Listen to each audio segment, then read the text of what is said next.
কিন্তু এই স্বপ্নের কারণ কি? আজ আমাকে এর সত্য জানতেই হবে।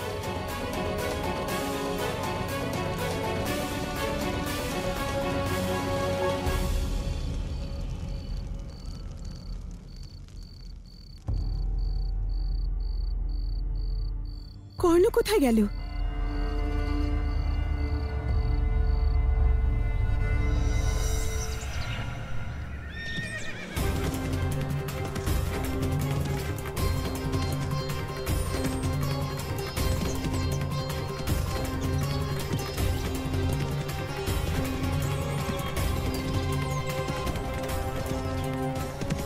শুনছেন? এই যে শুনুন, মনে হচ্ছে কর্ণ আবার নদীর তীরে চলে গেছে। ওর এই কষ্ট আমি আর সহ্য করতে পারছি না। কাল থেকেই ও খুব কষ্টে ছিল। ওর কষ্টের ব্যাপারে তো আমিও খুব ভালো করেই জানি রাধা। আমার মতে এবার ওকে সব সত্য বলে দেওয়া উচিত। এমন বলবেন না, আমার ভয় হয় যদি ও সত্যি জেনে যায় তাহলে আমরা মাতা পিতা হওয়ার সুখ থেকে বঞ্চিত হব। তাহলে আমরা আবার নিঃসন্তান হয়ে যাব। তোমার ভয় আমি বুঝি, কিন্তু আজ না হয় কাল ও তো সত্যিটা জানতে পারবে, তাই না রাধা? না স্বামী, আপনি চলুন আমার সঙ্গে।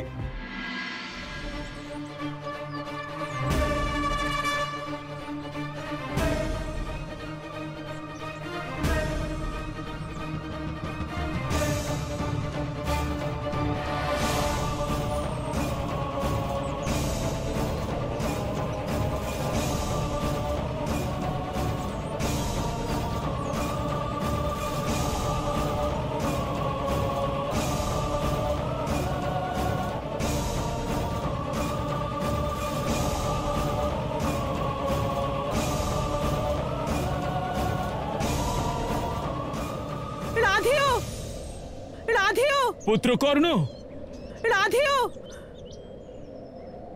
হে সূর্যদেব, আমি তো একজন সাধারণ মানুষ।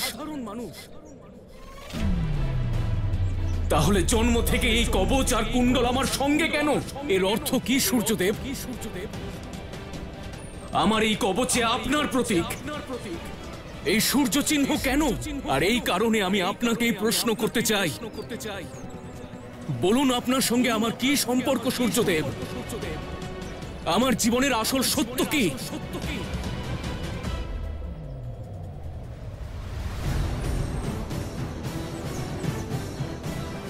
আমি যখনই আপনার দিকে তাকাই সূর্যদেব, তখনই শীতলতার অনুভূতি কেন হয় আমার? যখনই আমার কোনো কষ্ট হয়, তখন সর্বপ্রথম আপনার কথা কেন মনে আসে? আমার শরীরে এই চিহ্নের কি রহস্য সূর্যদেব? আর বাবা মা আমাকে কেন বলেন যেন এই চিহ্ন আমি সবার থেকে আড়ালে রাখি? উত্তর দিন সূর্যদেব, উত্তর দিন সূর্যদেব।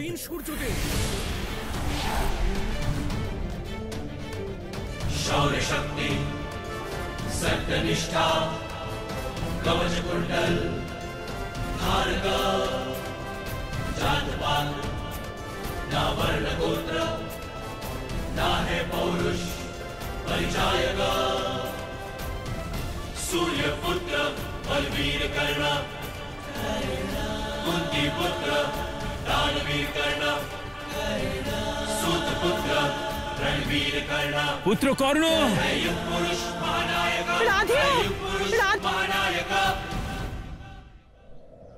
সূর্যদেব, আমার এই কষ্টদায়ক ব্যাকুলতার কি কারণ হতে পারে বলুন? এই ধনুর্বিদ্যা আমার শরীরে রক্ত হয়ে কেন প্রবাহিত হয়? আমি কি শুধুই রাধেয় বা কর্ণ, নাকি এই কবচের সঙ্গে আমার অন্য কোনো সম্পর্ক আছে? বলুন সূর্যদেব, সূর্যদেব বলুন, বলুন সূর্যদেব।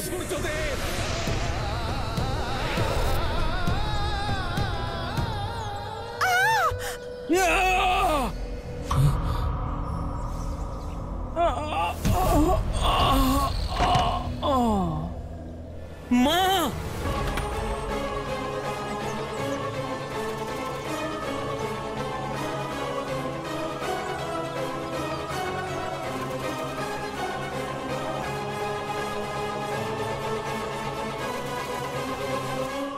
মা, মা ওঠো মা, মা তোমার কি হয়েছে মা? মা কিছু বলো মা, মা চোখ খোলো।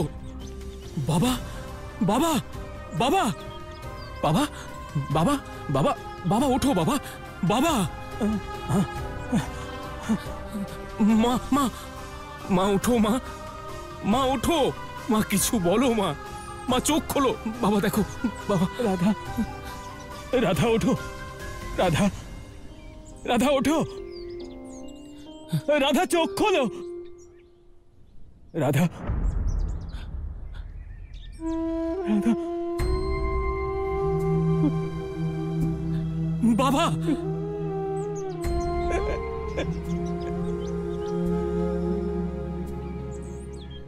মা চোখ খোলো মা, আমি তোমাকে কোনো দিন কোনো প্রশ্ন করব না। আমি এই কবচ কুণ্ডলের রহস্য জানতে চাই না,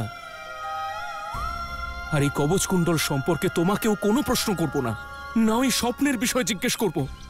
তুমি শুধু ওঠো মা, তোমার কর্ণের সঙ্গে একবার কথা বলো মা, মা একবার একবার আমার সঙ্গে কথা বলো মা, কথা বলো মা, মা মা।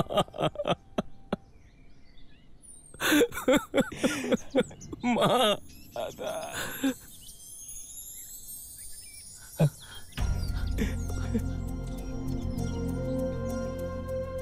মা মা কর্ণ,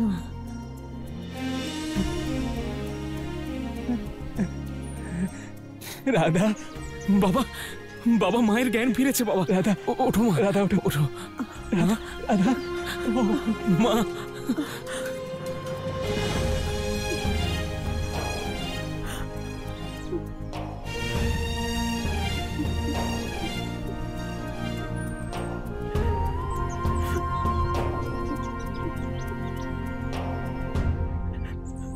পুত্র, আমরা ভুল করে ফেলেছি।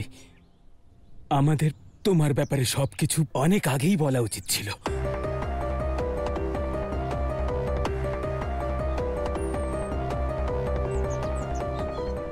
কি বাবা, কি বলে দেওয়া উচিত ছিল? বাবা বলো, কি বলে দেওয়া উচিত ছিল? মা মা বলো না, বাবা কি বলছে? বাবা বলো না। পুত্র, তুমি আমাদের তোমার আমাদের ইচ্ছের জন্য নয়, বরং নিজের ইচ্ছের জন্যই বাঁচতে হবে। যদি তোমার ধনুর্বিদ্যা শেখার ইচ্ছে হয় তাহলে অবশ্যই শিখবে, আমরা তোমাকে বারণ করব না।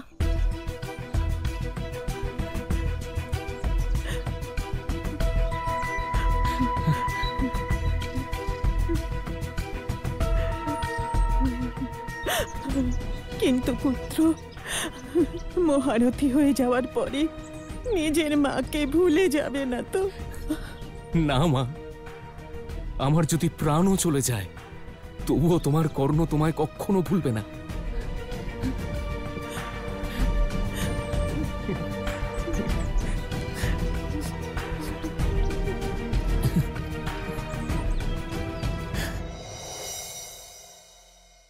পুত্র, আমি একজন সাধারণ সারথি, কিন্তু এটুকু অবশ্যই জানি যে অশ্ব যতই শক্তিশালী হোক না কেন বা রথ যতই শ্রেষ্ঠ হোক, তাকে কেবলমাত্র এক কুশল সারথি সঠিক দিশা আর গতি দিতে পারে।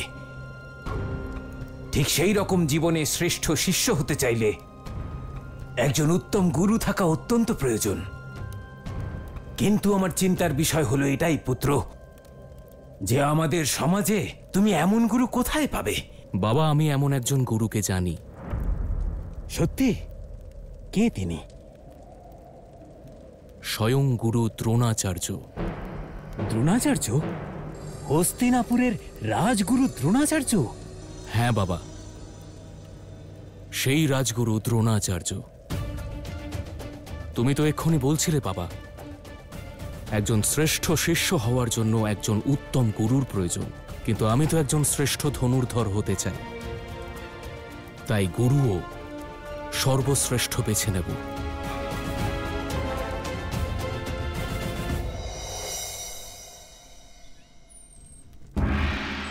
সাবধান, গুরুদেব দ্রোণাচার্য আসছেন। আপনারা সবাই নিজের নিজের স্থান গ্রহণ করুন।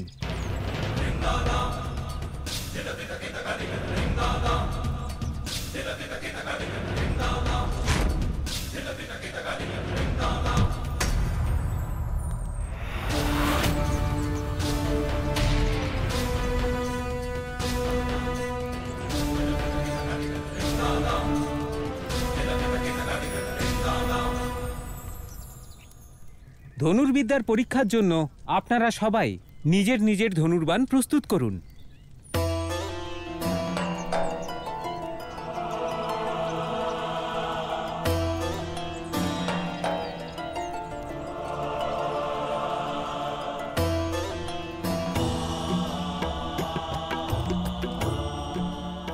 আজ এই পরীক্ষা থেকে জানা যাবে যে তোমাদের মধ্যে কে আমার শিক্ষাকে সাধারণভাবে গ্রহণ করেছো, কে জ্ঞান রূপে, আর কে এটাকে জীবনের সার সত্য রূপে গ্রহণ করেছো।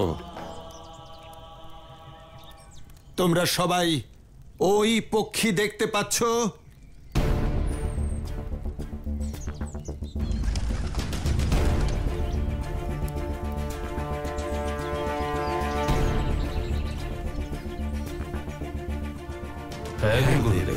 নিজেদের বাণ দিয়ে ওই পক্ষীর চক্ষু ভেদ করতে হবে।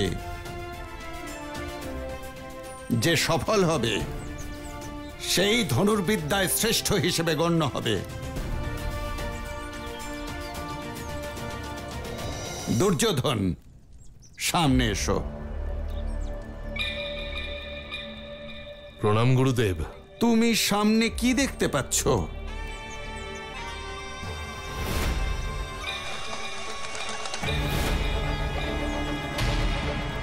গুরুদেব, আমি আকাশ, বৃক্ষ, তার ডালপালা, তার পাতা, এই সব কিছুর মাঝখানে পাখি, আর আপনাকেও দেখতে পাচ্ছি গুরুদেব।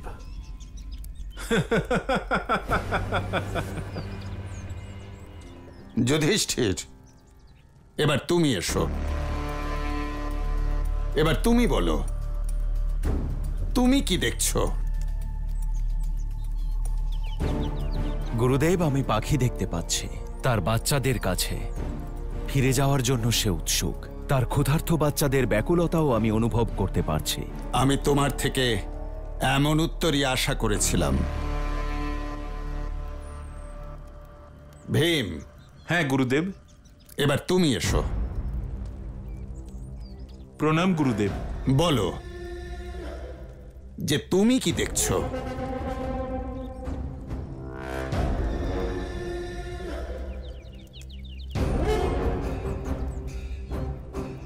আগে আমি ওই... তোমার মনে কোনো শঙ্কা বা সংশয় আছে কোনো বিষয়ে? হ্যাঁ গুরুদেব, আমি এটা ভাবছি,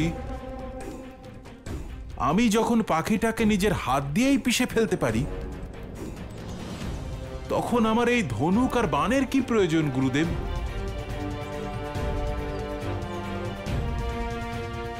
যাও, যুধিষ্ঠির আর দুর্যোধনের পাশে গিয়ে দাঁড়াও। প্রণাম গুরুদেব। দুঃশাসন। হ্যাঁ গুরুদেব। এবার তোমার পালা।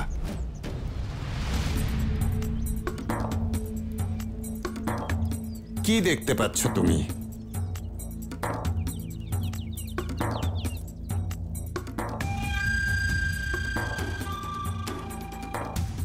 আমি তো কেবল আপনার আদেশ আর দাদার মতো শুধু আপনাকেই দেখতে পাচ্ছি গুরুদেব। শোনো, তোমার পক্ষে উচিত হবে তোমার দাদার পাশে গিয়ে দাঁড়ানো। যাও।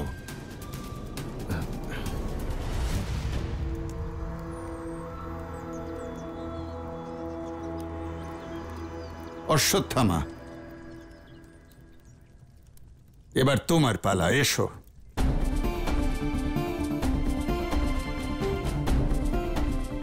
প্রণাম গুরুদেব। কি দেখতে পাচ্ছ তুমি?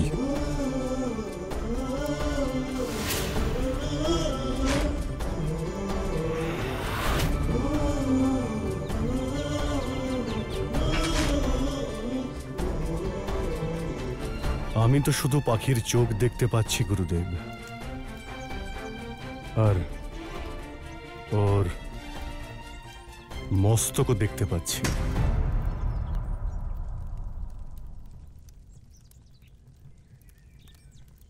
বাণ নিচে করো অশ্বত্থামা, আর গিয়ে যুধিষ্ঠিরের পাশে দাঁড়াও। যাও।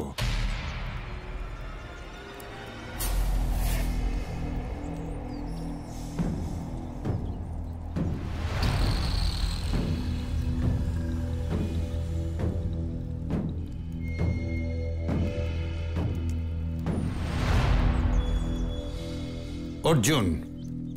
হ্যাঁ গুরুদেব। সামনে এসো। আজ্ঞা করুন গুরুদেব। কি দেখতে পাচ্ছ তুমি?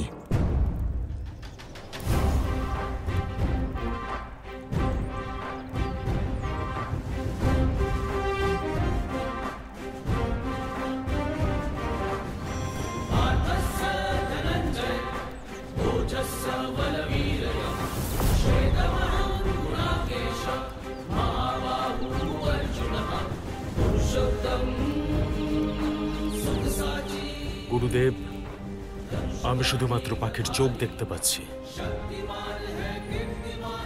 লক্ষ্য ভেদ করো অর্জুন।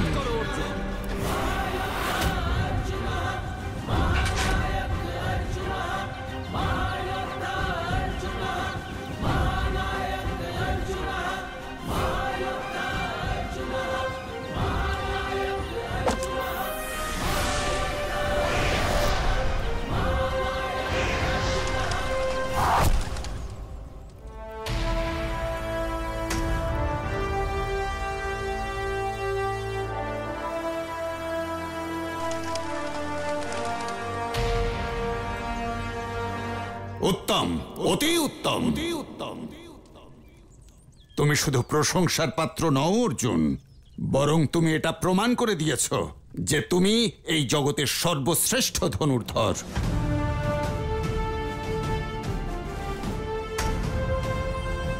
সারা পৃথিবীতে এমন কোন যোদ্ধা নেই যে ধনুর্বিদ্যায় তোমার সমতুল্য।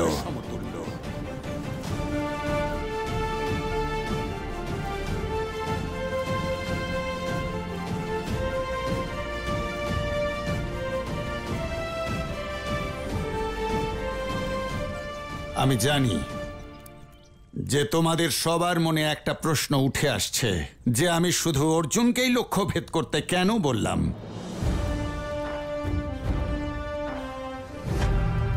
কারণ একমাত্র ওরই সেই দৃষ্টি আছে যা একজন সর্বশ্রেষ্ঠ ধনুর্ধরের থাকা উচিত।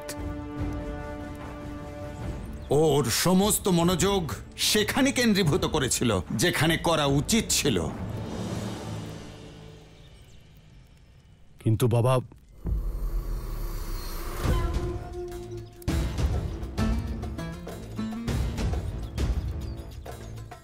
ক্ষমা করবেন গুরুদেব, লক্ষ্যভেদ আমিও করতে পারতাম। আমিও শুধু পাখির চোখই দেখতে পাচ্ছিলাম, কিন্তু আমি কয়েক মুহূর্তের জন্য বিচলিত হয়ে পড়ি। অশ্বত্থামা, যুদ্ধক্ষেত্রে এক মুহূর্তের ত্রুটি তোমার প্রাণ নাশ করবে, তোমার জীবন শেষ করে দেবে। যদি শ্রেষ্ঠ যোদ্ধা হতে চাও তবে মন আর মস্তিষ্ক দুটিকেই নিয়ন্ত্রণ করতে শেখো।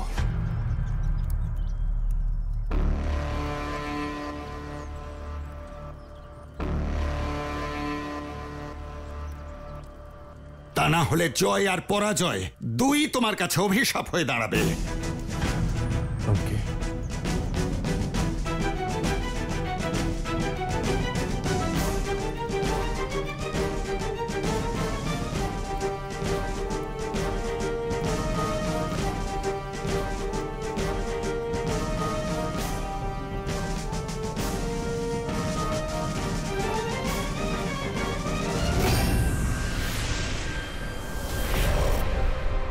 মানুষের মন ভয়ে পরিপূর্ণ থাকে।